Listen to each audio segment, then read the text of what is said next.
Voilà, nous allons continuer donc notre petite présentation de ces grands saints qui ont été tellement touchés par l'Eucharistie qu'ils ont su donner leur vie à la mesure de l'amour du Christ dans l'Eucharistie, tout entier sans compter. Et voyons maintenant le père Damien de Molokai, celui qu'on appelle l'apôtre des lépreux, qui a vécu de 1840 à 1889. Alors je résume très brièvement sa vie.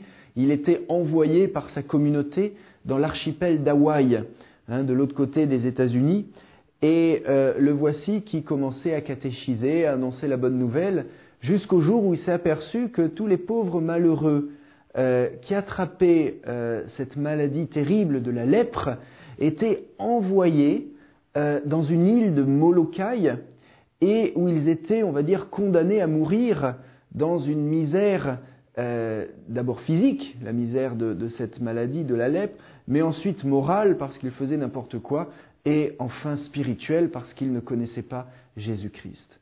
Et alors devant tout ceci, il a senti le Seigneur qui l'a poussé à demander à son supérieur de pouvoir partir lui aussi vivre avec ces lépreux et de leur apporter Jésus-Christ, le bon berger, celui qui donne sa lumière, son réconfort et son amour. Alors après pas mal de temps, il obtient cette permission et il va donc partir sur cette île de Molokai, sachant bien qu'il allait mourir lui aussi de la lèpre et qu'il ne pourrait pas retourner dans son pays ou dans sa communauté. Et le voici qui arrive sur l'île de Molokai. La première chose qu'il fait, c'est construire un autel. Il va célébrer l'Eucharistie en invitant tous les lépreux qui étaient dans le coin et il va exposer le Saint-Sacrement. Et alors il va faire venir tous les lépreux un par un en reprenant un passage biblique. Un lépreux vient voir Jésus, tomba à ses pieds. Jésus lui dit « Que veux-tu » Le lépreux répondit « Je veux être guéri ». Jésus le toucha et il repartit guéri. Alors tous les lépreux vont passer un par un devant Jésus, qui était exposé au Saint-Sacrement. Le père Damien qui répétait ces paroles.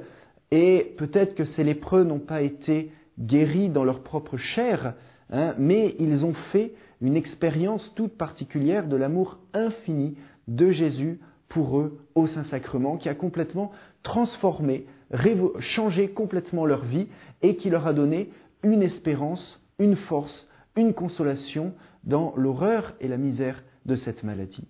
Et d'ailleurs, on retrouve aujourd'hui parmi les plus beaux poèmes, les plus beaux chants d'amour, on va dire, d'une âme pour Jésus au Saint-Sacrement, certains des poèmes qui ont été rédigés par ces lépreux qui pourtant souffraient tant de cette maladie. Et voici les paroles du père Damien. Il écrivait donc à sa communauté en disant ceci « Je trouve ma consolation dans mon unique compagnon qui ne me quitte plus, c'est-à-dire notre divin Sauveur dans la Sainte Eucharistie. C'est au pied de l'autel que nous trouvons la force nécessaire dans notre isolement. Sans le Saint-Sacrement, une position comme la mienne ne serait pas soutenable. Mais ayant notre Seigneur à mes côtés, je continue d'être toujours heureux et content. Avec cette gaieté de cœur, le rire sur les lèvres, je travaille avec zèle au bien des pauvres malheureux lépreux. Et petit à petit, sans trop d'éclat, le bien se fait. Jésus au Saint-Sacrement est le plus tendre des amis avec les âmes qui cherchent à lui plaire. Sa bonté sait se proportionner à la plus petite de ses créatures comme à la plus grande.